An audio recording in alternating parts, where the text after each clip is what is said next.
Om Swastiastu, Om Pak Swastiastu, Wayan. Ibu. Aduh, Yeah. senang sekali Pak Wayan ketemu Pak Wayan pada siang hari ini.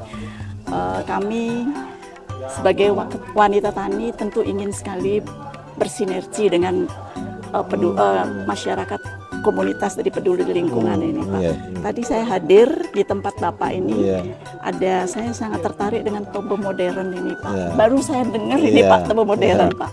Yeah. Mohon dijelaskan, Pak, Yeah. masalah tobo modern ini. Nggih. Nggih, Swastiastu, nama tiang Wayan Liarte, tiang berasal dari Banjar Cemengon, Desa Celuk Sukawati, tiang bergabung dalam suatu komunitas yang namanya dulu lahirnya Tebo Modern. Sedikit ke belakang tiang ceritakan sedikit, tiang berasal dari komunitas yaitu Forum Peduli Lingkungan Banjar Cemengon, yang dimana cuma aktivitasnya membersihkan lingkungan khusus di Banjar Cemengon. Nah, setelah pergerakan tahun demi tahun, kami begitu secara tidak langsung menemukan suatu teknik, yaitu memang satu kearifan lokal, di mana tebo yang konvensional saat ini sudah tidak ada lagi di rumah-rumah kita.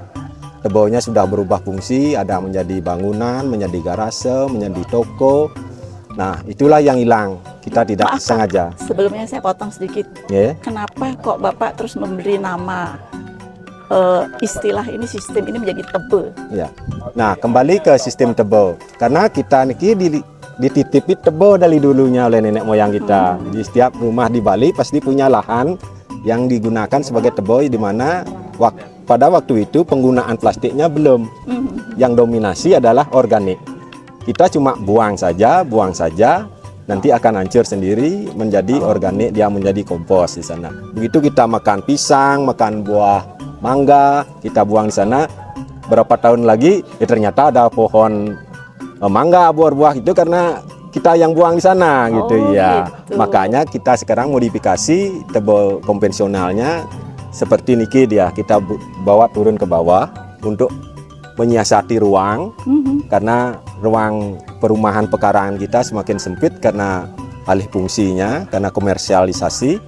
Nah, di mana untuk menangani sampah organik di rumah tangga ini cukup areal rumah, anggap yang kalau di Bali rumah-rumah adat nike lebih dari antara 4 sampai 6 are nike. Kalau punya 2 tebo, mestinya kan punya 2 tebo di rumah, 2 tebo modifikasi seperti niki, dia mengcover hampir 6 sampai 8 bulan sampah. Sampah harian. Iya. Sampah dapur, sampah halaman, sampah upacara. Nah, terkecuali kita mempunyai pohon yang seperti niki. Batang, nika memang tidak bisa masuk ke sini. Batang keras. Nika kita fungsikan juga, nanti siapa tahu ada yang memfungsikan sebagai kayu bakar. Ada pedagang tempe, ada untuk yang di petani garam juga mencari kayu bakar, kita kasih minta aja. Kita tidak komersialisasi. Ide awalnya ini memang karena Bapak ingin mengurangi sampah rumah tangga yang awal ya, gitu. Ya. Terus sampahnya itu nanti jadi apa, Pak?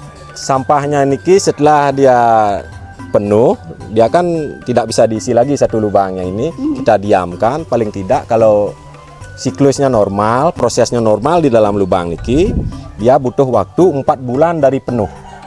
Berarti kalau dia penuh 6 bulan, lagi 4 bulan berarti umurnya 1 tahun dia. 1 tahun udah bisa dipanen. Makanya perlu lubang lagi 1. Begitu penuh 6 bulan. Dan ini harus ditutup gini ya, Pak? Ya. Enggak. Biar enggak terpapar matahari dia, Bu. Oh, enggak bagus kalau enggak terpapar. Bagus. Nanti mikroorganisme yang di permukaan enggak bisa hidup dia. Yang di bawahnya aja dia hancur. Juga enggak bagus untuk mikroorganisme. Dan lebih dahsyatnya lagi, niki bisa untuk menanggulangi banjir, Bu. Iya. Ini kok bisa, Pak? Fungsi yang tidak sengaja kami temukan gitu. Awalnya kita untuk penampung sampah organik, tetapi begitu hujan kita aliri air ke sini, airnya enggak penuh-penuh di sini, Bu. Nyerap terus dia. Nyerap terus. Padahal idealnya kalau airnya udah terlalu banyak mesti dia akan naik. Ya, naik. Ini enggak naik-naik sini, Bu. Karena sudah berisi sampah. Berisi sampah, makanya mikroorganisme membuat jaringan biopori di bawahnya. Menyebar berjuta-juta gitu. Dia bikin biopori. Di bawah tanah. Di samping juga niki yang bikin biopori juga akar. Akar pasti akan mencari makanan ke sini. Oh, jadi lebih bagus kalau di sampingnya ada pohon juga. Bisa. Ini kan karena tidak sengaja. Iya, iya. Kalau gali nanti kalau panennya ini pasti agak akar serabut banyak di sini. Oh, gitu. Akar yang menggeburkan tanah juga. Jadi tanah di bawah hidup. Iya. Ya, itu Baik, fungsi yang Pak. kedua. Nah, ini kan sekarang kita punya lahan luas ini, Pak ya. Ya. Tapi kalau seperti saudara-saudara kami yang tinggal di kota, Iya. gimana buat kayak nggak mampu deh buat yang gede, dalam Iya. artian dia tanahnya nggak cukup, Iya. dia tanahnya cuman sempit, itu gimana solusinya, Pak? Itu tiang juga mau sebenarnya, cuma kesempatan tiang belum ada. Cuma mau memikir, sebenarnya sih sudah ada sampel di mana ada satu lahan rumah teman kami di sini, warga. Dia Seperti cuma rumah punya, RSS. ya, Nah, itu gimana? ke rumahnya itu cuma 1 are. Sekarang kembali ke niatnya. Mhm. Kalau niatnya untuk menanggulangi sampah, menangani sampah, Ya, Bapak kan maksudnya supaya setiap rumah tangga mau mengolah Iya. sampahnya sendiri, Iya, kan itu iya, tujuannya. Nah, itu tujuannya. kalau rumah kecil gimana? Lalu kalau rumah kecil, kita bisa siasati dengan kita, logikanya seperti ini, Bu. Kalau rumah kecil, sampahnya pasti sedikit. Mhm. Yang paling banyak pasti sampah dapur, Ya, sampah alam tidak ada. Sampah dapurnya yang banyak. Paling kita cuma butuh volume tampung setengah kubik aja sudah cukup Pakai untuk base satu yang lubang. Iya. base yang kecil. Ataupun kita bisa bikin kotak. Mhm. Persegi kita bikin, kita punya 1 meter kali 1,5 meter sudah cukup. Kita sekat jadi 2. Jadi kurang lebih 1 meter kali 75 dia satu lubangnya. Gitu. Udah cukup. Di bawah garase pun bisa. Oh, Asal bawah jangan diinjak ban, di tengah-tengahnya kita bikin. oh, iya, iya. Kita hindari itu saja Oke. untuk safety-nya. Kalaupun diinjak, spek strukturnya kita rubah. Cuma di sana perlu pembiayaan yang lebih tinggi, pembetonannya di pinggirnya nih lebih gini, ada pembesian gitu Oh, untuk safety-nya biar enggak ables gitu. Cuma Oke. seperti itu aja. Nah, Iya. kembali tiang ingatkan, tiang ajak di sini. Nah, marilah kita bersama-sama, terutamanya kita di Bali niki pulaunya kecil. Mhm. Tapi sampah kita banyak karena kita niki mendominasi sampah di sini. Warga kita sedikit tapi yang datang ke sini yang banyak. Iya. Hasilnya di sini kan dia makan, dia belanja. Nanti kan ada sampah.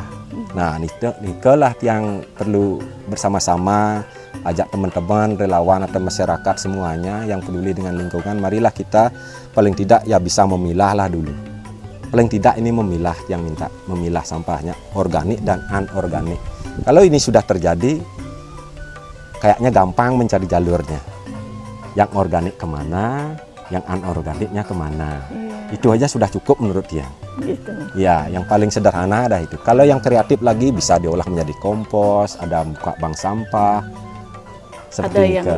recycle tadi Iya, ya. recycle. Dia lebih Tim nikah kan Bapak ke ada yang- ekonomisnya naik Iya. dia. Itu seperti Sampah nikah. plastik Iya. ya. Oke, Iya. terima kasih Iya. Pak Wayan atas penjelasannya, dan ini sangat berarti sekali buat kita sebagai masyarakat yang Iya, ada di Bali iya. ya, tapi mungkin di seluruh Nusantara juga bisa. Mari kita selamatkan bumi dan selamatkan hidup kita dengan mengolah sampah, mulai dari sampah rumah tangga yang akan kita olah. Terima kasih. Om Santi Santi Om Santi Santi Om. Santi Santi Om.